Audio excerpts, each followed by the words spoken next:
G'day folks. Well, I did a bit more work on Vicky last night. There is some footage, but I realised I had the camera on the wrong setting, so the videos may be a bit cloudy. I'm not sure, I haven't checked it yet, but let's see. I've bored out the melted cat. The front cat looked a lot like this. You can see how that's all melted, most of it was. So that's all gone. That's definitely gone. I've got a blower here because I've got the exhaust open underneath. I'm going to do a test run. Yeah, I bought out the damaged catalytic converter. The rear one was probably still serviceable. It just had a crack through the ceramic, so it wasn't far off failing. But this bank here, 4, 5 and 6, were just completely plugged up, possibly from a misfire, and he's fixed that. But too late for the cat. Yeah, like I said before, the owner did do a fair bit on it, but didn't look at the exhaust. He did say it probably needed a new exhaust, and he was pretty close to it because, yeah, the catalytic converters were blocked up and broken. Anyway, I'm going to do a test run. So I was talking to the guys at work about it, and I think everyone there nodded their head when they said previous owner had had enough, because everyone's been there. I went there with the 7 Series. I just had enough of it, so I flogged it off for about $600 or something. I didn't get much for it, but at least it got rid of that headache, and now I've gone and bought another one.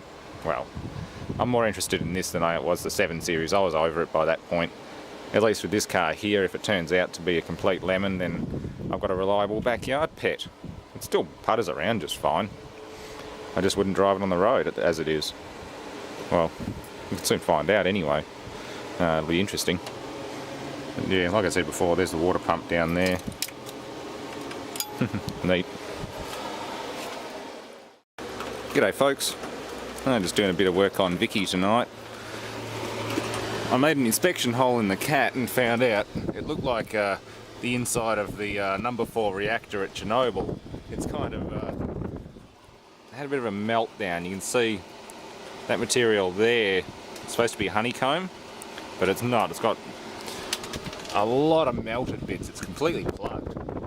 So yeah, let's just say inspection hole, big ass masonry bit, fan to get rid of the dust.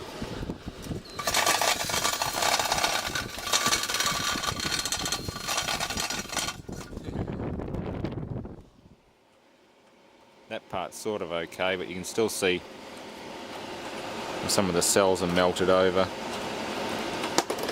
That's not a happy cat converter. I'd be willing to bet that a coil-on plug misfire just flooded fuel through it and kind of nuked it. Not very good. So yeah, I'm going to carefully continue to bore all of the remaining material out. TIG weld a patch over that hole, and then we'll do a startup with the Y pipe back in place, the 2-into-1 back in place.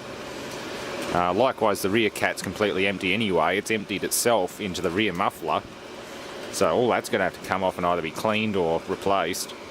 But no, she'll be a happy little girl soon. Hopefully, provided that overfueling is fixed. Alright, now that the melted reactor core has been cleaned out, let's repair the little service port that I made. Bit of 1.5mm stainless. I'm just going to grind it back into shape, make a disc, and then probably place it on top of a couple of big washers or something and just sort of hammer it into a dish shape so that it fits neatly over the hole that I've sawed in the cat converter, and just TIG the thing on around the outside. The cat converter is basically the same thickness as this, so it's easy to work with. It's not paper thin, so it should be very easy to TIG. Yeah, nice. Then all that can go back on, and I'll do a test shot tomorrow. Well, test fire. Fire her up, kick her in the guts, and see if she clears her throat. I know the plugs, I took the plugs out on number 4 and number 6, and they were pretty darn wet, and I did that yesterday. So naturally I went after the front pipe, which has also seen the most heat compared with the rear. The rear one seems to be okay. This one here would have been glowing. And yeah, cat converter is completely melted, very hard to break through at first because the ceramic had just turned into a hard glass-like substance. But once I started breaking through, the whole thing just fell apart, and it was a lot easier to clean out than the rear one. The rear one was a pain because it was mostly intact. It had a crack through it, but there was no material falling out that was melted, so it was almost gone, but it was still there, so it doesn't really matter. I believe for emission wise I only really need one cat. I don't think you have to have 3. So as long as I replace the mid-body one, it's still legal. The others are just downpipes essentially. Hell, if I can find some cheap exhaust extractors for them, that'll be even better. Don't know if anyone would make extractors for an Escape, but it's worth a shot. You just take the whole... Mind you, the point of doing it in the car is because getting those manifolds off is a pain in the ass. So if I do get extractors, I've still got to take the manifolds off, so I might as well just leave the damn things as they are. But anyway, I'm going to finish that little disc off, and we'll maybe not TIG weld it tonight. I don't think I'll get time, but TIG weld it tomorrow. So yeah, that'll be fun. TIG it back on, get that bolted back on, and turn the key and see what happens. There we go. Ball peen hammer and a large washer. That's all you need to carefully shape out a little patch. Very nice. And that's the bit that I used to core it out, or bore it out. It, yeah, made a mess. So, yeah, I've got a little bit more work to do. I could bring these edges over a bit more. But that's going to get welded on tomorrow. Fantastic. Alright, let's see what happens.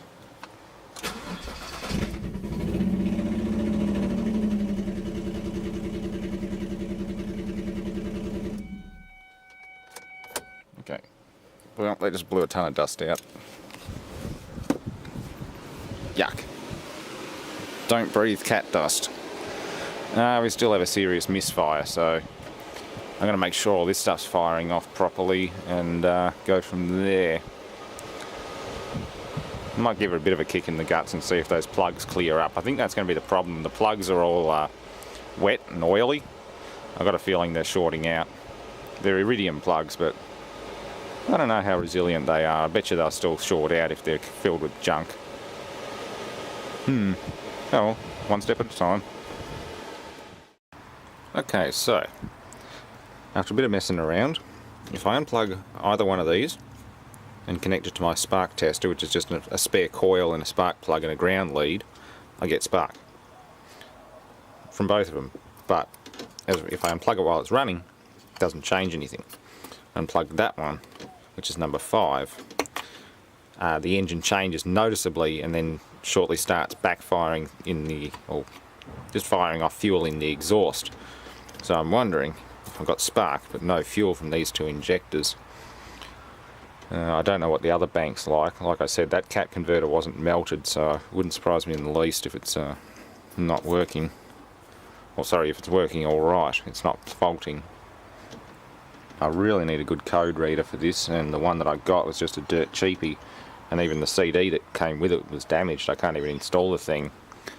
It's not even a USB one, so without active Wi-Fi or Bluetooth in my hands, I can't really use it.